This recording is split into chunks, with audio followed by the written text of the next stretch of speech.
Olá a todos da ACS Sicredi. Quem está falando com vocês hoje é o Fábio Bianco, nutricionista e farmacêutico esteta.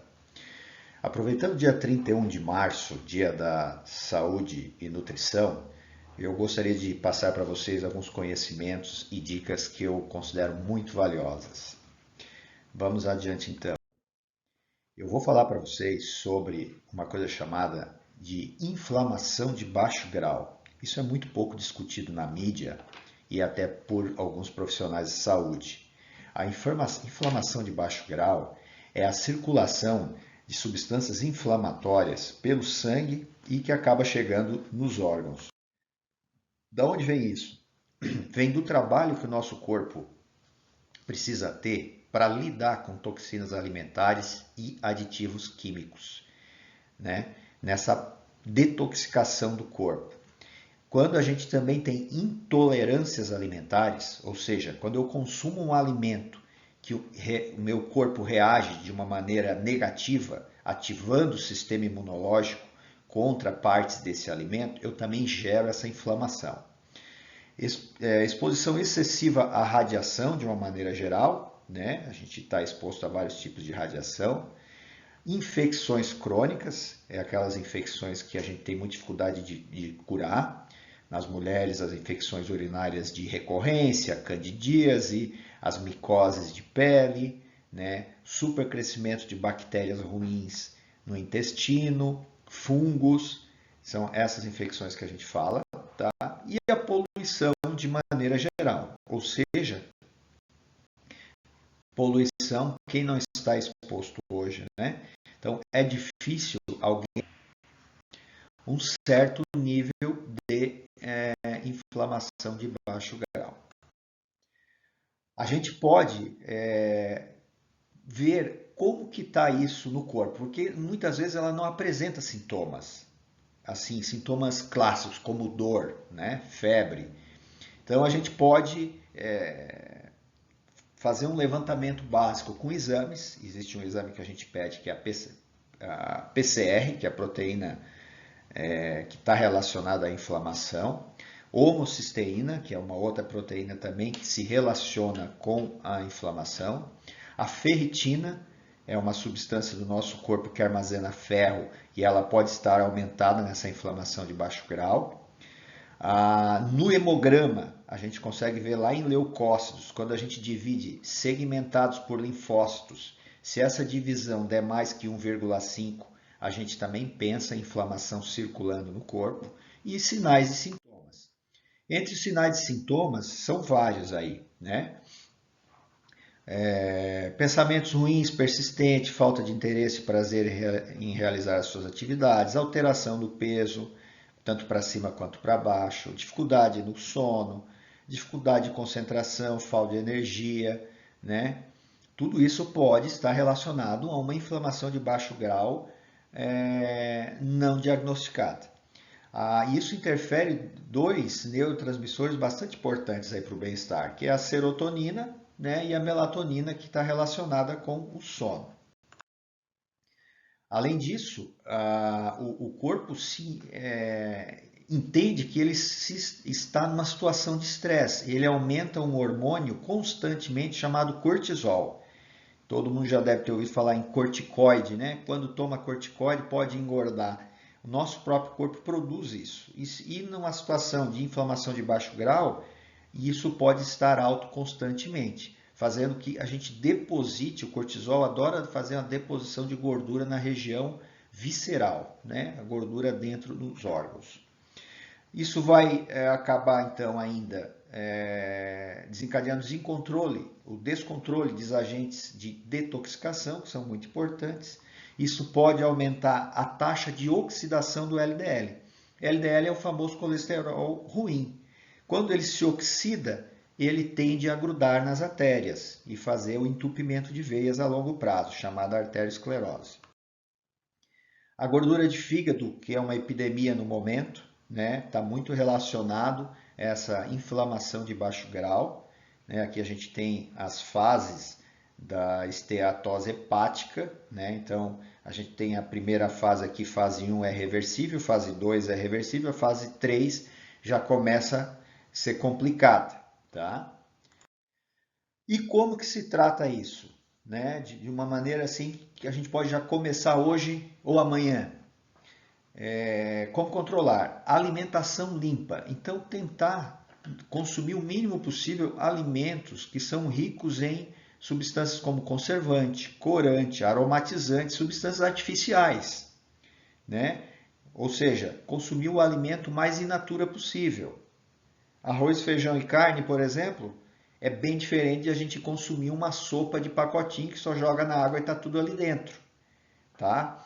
A alimentação rica, o que quer dizer isso? É variar na alimentação. É sair daquele padrão, pão, presunto e queijo de manhã, arroz, feijão e carne, bolacha com café de tarde e pão, presunto e queijo de noite. Isso é uma alimentação extremamente pobre. A gente precisa variar mais. Para quê? Para trazer nutrientes da alimentação, trazer as substâncias anti-inflamatórias, já que a gente está falando de inflamação.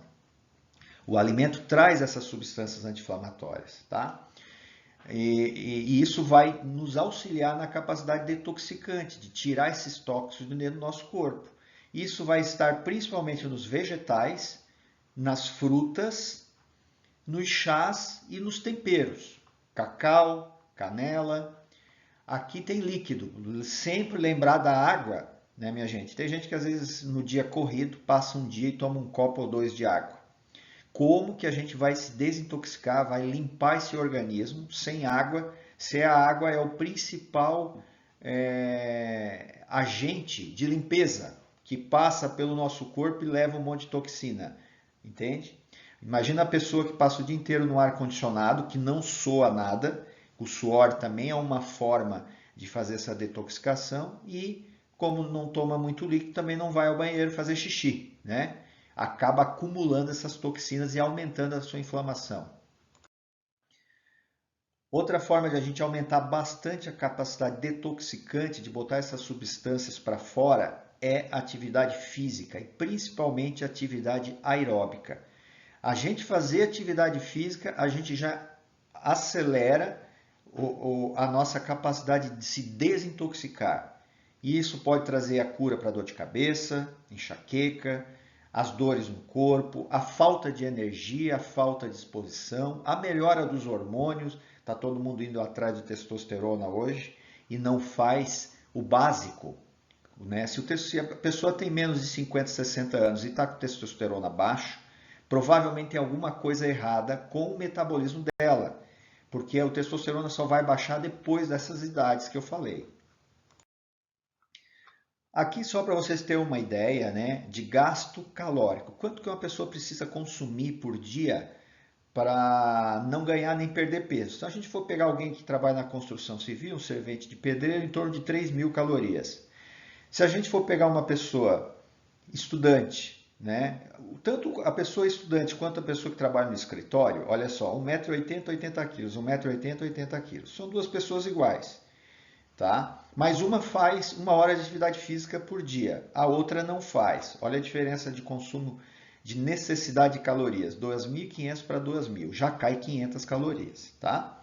Outra situação, essa pessoa aqui também trabalha no mesmo escritório, só que ela é mais baixinha e tem menos peso. Olha como já cai a necessidade calórica dela. Então, se a pessoa é essa aqui, é casada com essa daqui, as duas querem comer igual, as mesmas quantidades, essa acaba engordando, entende? Então a gente tem que tomar cuidado, a gente tem que tentar buscar saber qual é o nosso gasto calórico.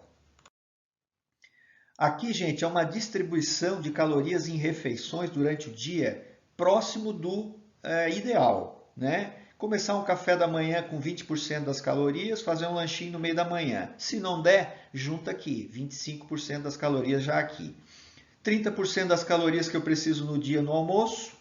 À tarde eu posso dividir em 2 momentos ou fazer um só com 25%. À noite comer um pouquinho menos, 15% das calorias, ou juntar tudo, fazer 20% das calorias, né? Ou fazer 20, 30, 20, 25 e 20. Pronto, já fecha o dia bem distribuído. O que a maioria das pessoas fazem? Às vezes não tomam café, comem muito no almoço porque estão com bastante fome, 20% na parte da tarde, ali com o seu cafezinho com bolachinha, e 30% na janta. Ou seja, num horário que a gente vai gastar pouca caloria, que é dormindo, a pessoa consome calorias demais. Ou quando, às vezes, pior, né? Com só almoça e janta, 50-50. Ou às vezes só 30 no almoço e 70 na janta. Aí, mesmo a pessoa consumindo só as calorias que ela precisa por dia, ela vai acabar engordando, tá? Dicas aqui em relação aos nutrientes, tá, pessoal? Esse primeiro bloco aqui, ó, é o bloco das proteínas. O nosso corpo ele é feito de proteína. Nós somos um corpo rico em carne, né? A gente tem muitos músculos. Então a gente tem que colocar uma fonte de proteína pelo menos em 3 refeições do dia: café da manhã, almoço e jantar. Pelo menos, tá? 3 vezes. Nutrientes muito importantes também, fibras, vitaminas e minerais, que estão aonde? Nas frutas in natura, folhas verdes, legumes e algumas oleaginosas e grãos. Também pelo menos 3 vezes. A gente garantindo 3 vezes esses nutrientes aqui no nosso dia, a gente já escapa de 80% das doenças, tá? Em relação a carboidrato, o carboidrato vai depender muito da quantidade de calorias que você precisa durante o dia e a quantidade de atividade física. Quando eu falo atividade física, eu não estou falando de academia, não. Eu estou falando de movimento. Provavelmente aí na repartição que vocês trabalham, vai ter aquela pessoa que os dois trabalham no mesmo local, mas uma alcança 10, 11 mil passos por dia e a outra do lado, às vezes, não bate os 2.000 passos. Isso faz toda a diferença na hora do gasto calórico no final do dia dessas duas pessoas, apesar de elas trabalharem no mesmo local de trabalho. Mas como que aquela gasta 10, faz 10, 11 mil passos? Porque a gente tem que contar também os momentos que ela está fora do trabalho, onde é que ela deixa o carro, se ela deixa longe, se ela vem a pé, o quanto que ela fica andando dentro do trabalho, para lá e para cá, né? Comparado com aquela pessoa que fica apenas na frente do computador. Isso faz toda a diferença. E isso vai influenciar na quantidade de carboidrato que a gente pode consumir no dia, né? Que na maioria dos sedentários é pouca. As gorduras, é importante a gente saber aonde que elas estão. Então, as gorduras estão nas carnes, estão no leite e derivados e estão nas oleaginosas, nas castanhas e tudo mais. Então, quando a gente está pensando em perder peso, perder gordura, a gente tem que dar uma olhada nisso, escolher as carnes mais magras, né? Evitar um pouco o leite e derivados e tomar muito cuidado com a quantidade de castanhas, nozes, amendoim, pastas de amendoim, essas coisas de moda aí, que as pessoas consomem. Bom, gente, resumo da ópera, então, variar bastante o nosso prato, fazer alguma atividade física, né, tudo com o objetivo de a gente controlar ao máximo a inflamação de baixo grau. Eram essas as dicas que eu tinha para vocês, tá?